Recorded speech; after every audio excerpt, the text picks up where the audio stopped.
ሰላም ጤና ይስጥልኝ ክቡራትና ክቡራን ቤተሰቦች በያላችሁበት የዓለም ዳርቻ ሰላማችሁ በዝት ይበል ብያለሁ። እንኳን ወደ ቻናሌ በሰላም መጣችሁ። በዚህ ቻናል ስለ ሆቴል፣ ሬስቶራንት አገልግሎት በተለይም በባህሬ ሰላጤ ሀገራት እንደ ኩዌት ላሉ ለምንሰራ ልጆች ጠቃሚ የሆኑ ስልጠናዎችን ለማካፈል ወዳለሁ።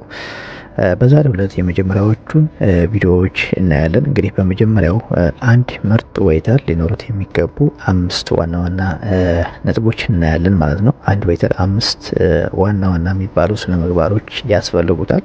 ከነዚህ መካከል የመጀመሪያው ፈገግታ ነው። እንግዲህ እንደምትመለከቱት ፈገግ ብለን ደንበኞችን መቀበል አለብን ማለት ነው። ደንበኞች እንደዚህ ፈገግ ብለን የምንቀበል ከሆነ በጣም ደስተኛ ይሆናሉ። ለሬስቶራንቱ ያላቸው ግንዛቤ ከፍ ይላል ማለት ነው። እንግዲህ የሬስቶራንቱን 50% የሚሆነውን በዌይተሮች ወይም ደግሞ በአስተናጋጆች ፈገግታ ላይ የተወሰነ እንትን ያለ ነው ማለት ነው። ስለዚህ እኛ በደንብ ፈገግ ብለን እንደዚህ የምንቀበላቸው ከሆነ በጣም ደስተኛ ይሆናሉ ማለት ነው። ስለዚህ ዋናውና የመጀመሪያው ዋናው ፖይንት ፈገግታ ነው ማለት ነው።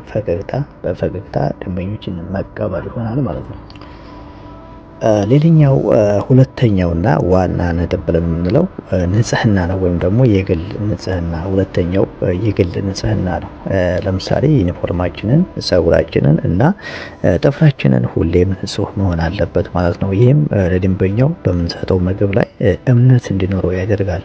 ለምን መሰላችሁ? ለምሳሌ ደንበኞች በቀጥታ ከውስጥ ላይ ከሚሰሩት ወይም ደግሞ ከኪችን ባለሙያዎች ጋር አይደለም የሚገናኙት መጀመሪያ ከዌይተሮች ጋር ነው። ስለዚህ ዌይተሮች ንጽህናቸውን የጠበቁ ከሆኑ ሲያዋቸው በጣም ፕሮቶኮላቸውን የጠበቁ ከሆኑ ውስጥ ላይ ያለው ምግብ በዛው ልክ ነው ጥራት ያለው ብለው ኤክስፔክት የሚያደርጉ። ስለዚህ እኛ በላይ ባለው ሁኔታ ውስጥ ላይ ያለው የተስተካከለ እንደሆነ ይረዳሉ። ካልሆነ ግን ውስጥ ላይ ያለው እንኳን ምግብ በስርዓት የተሰራ ቢሆን የኛ አለባበስ፣ የኛ ንጽህና በደንብ ያልተጠበቀ ከሆነ እነሱ ኤክስፔክት የሚያደርጉት እኛን ንጽህና ጋር ነው ማለት ነው የሚያይዘው። ስለዚህ ይህን ንጽህናችን በአግባቡ መጠበቅ አለብን ማለት ነው። በአግባቡ የምንጠብቅ ከሆነ ደንበኞች የሚኖራቸውን ለምግቡ ያላቸው ሁኔታ ጥራት ያለው ምግብ እንደሚሰራ ኤክስፔክት ያደርጋሉ ማለት ነው።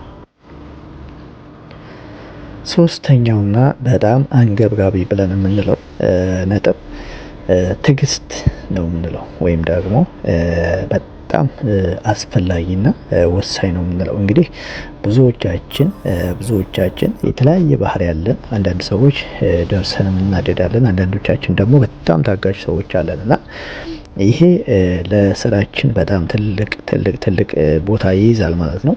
ስለዚህ አንዳንዴ አስቸጋሪ ደንበኞች ይመጡብናል፣ አንዳንዴ ደግሞ በጣም መልካም ሰዎችም ይመጣሉ። ስለዚህ በጣም ብዙ አይነት ሰዎች ጋር ነው የምንገናኘው።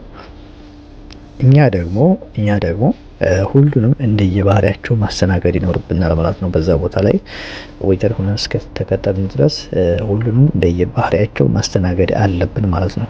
ለምሳሌ በአስቸጋሪ ደንበኞች በሚመጡብን ሰዓት በትዕግስት ማስተናገድ፣ ሙያዊ ብቃታችንን በአግባቡ መጠቀም አለብን ማለት ነው። ጥበብ በተሞላበት ሙያዊ ብቃት ባለው ሁኔታ በጥበብ አስተናግደን ማስደድ አለብን ማለት ነው። ምናልባት በጣም አስቸጋሪ የሚባለው እንኳን ቢኖረው እነሱ ስነ ምግባር በተሞላበት መልኩ በትዕግስት ማለፍ ያስፈልጋል ማለት ነው። ይሄ እንግዲህ በስራችን ላይ ትልቅ አስተዋጽኦ ያደርጋል።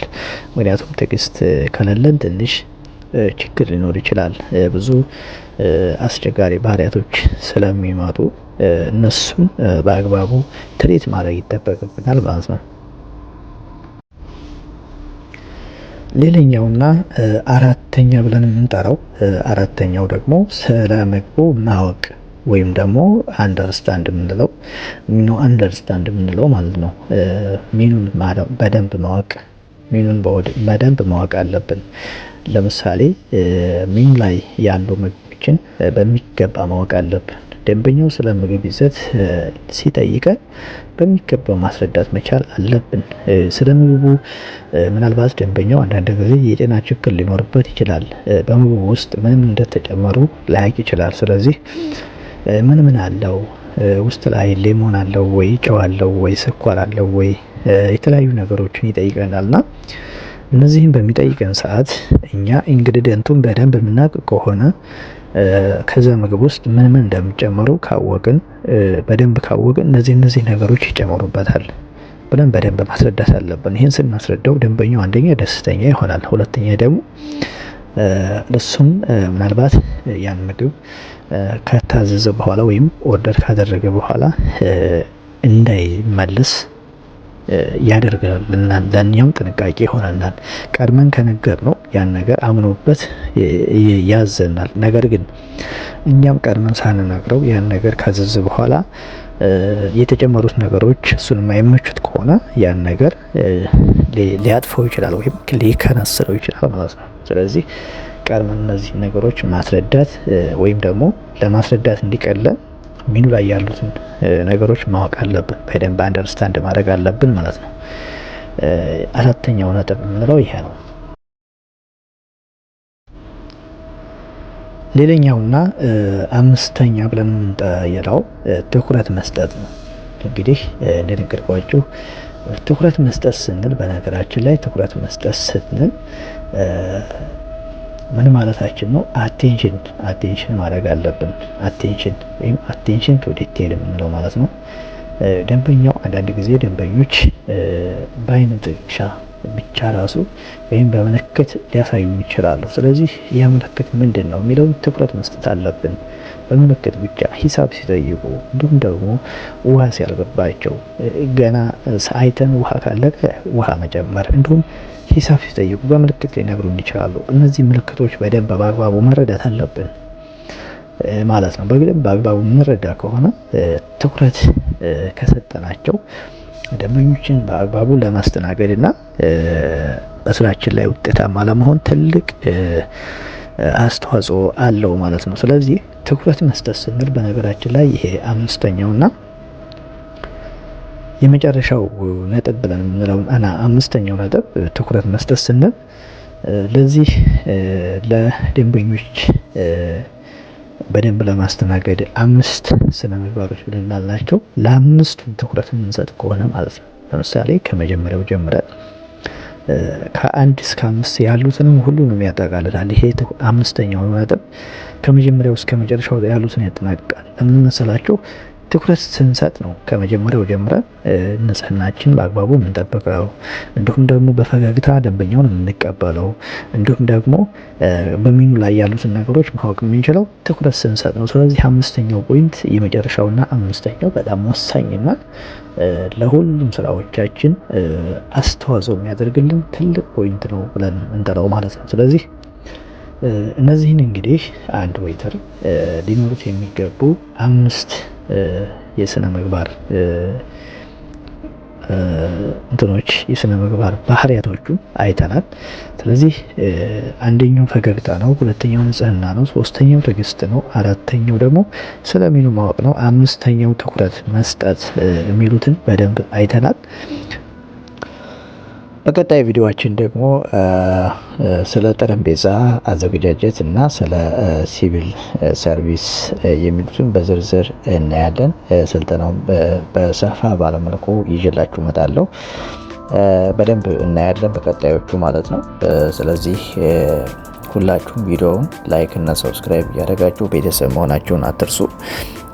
ቪዲዮ ይጠቅማችኋል ብዬ አስባለሁ። እስከ መጨረሻው ድረስ በደንብ ካያችሁትና ክፍል 2ን ደግሞ በደንብ ከተከታተላችሁት ምናልባት ክፍል 1 ላይ አይታችሁ አዳምጣችሁ ግልጽ ያልሆነላችሁ ነገር ካለ እሱን ለክፍል 2 ይዤላችሁ እንዲቀርብ በኮሜንት ላይ መጻፍ ትችላላችሁ። ካልሆነ ግን ክፍል 2ን በሌላ ርዕስ ነው የምንገናኘው። በጣም አመሰግናለሁ። እስከ መጨረሻው ድረስ ላይክ እና ሰብስክራይብ ማድረጋችሁን አትርሱ። ሁላችሁም ያው ላይክ የሰብስክራይብ ማድረጋችሁን አትርሱ። እንዲሁም ደግሞ ለሌሎች እንዲደርሱ ብዙ ወንድሞቻችን ተጠቃሚ እንዲሆኑ ሸር ብታረጉትም የበለጠ ተመራጭ ይሆናል ማለት ነው። እንግዲህ ያው እስካሁን በዩቲዩብ ስራዬ ላይ በቋሚነት እየሰራው አልነበረ። ምክንያቱም የተለያዩ ነገሮችን ነው በመሀል ጣልቃ እያስገባው የነበረው። ነገር ግን መጀመሪያም ቻናሉን የከፈትኩት ለዚሁ አላማ ብዬ ስለነበረ ግን እስካሁን ነገሮች ስላልተመቻቹ ያው አሁን ድረስ እንዲዘገይ ሆኛለሁ ማለት ነው።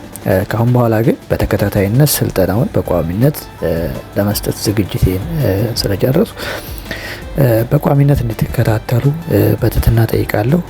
በተለይ ወደዚህ መምጣት ለምትፈልጉ ልጆች ይጠቅማችኋል ብዬ ስላሰብኩ ነው።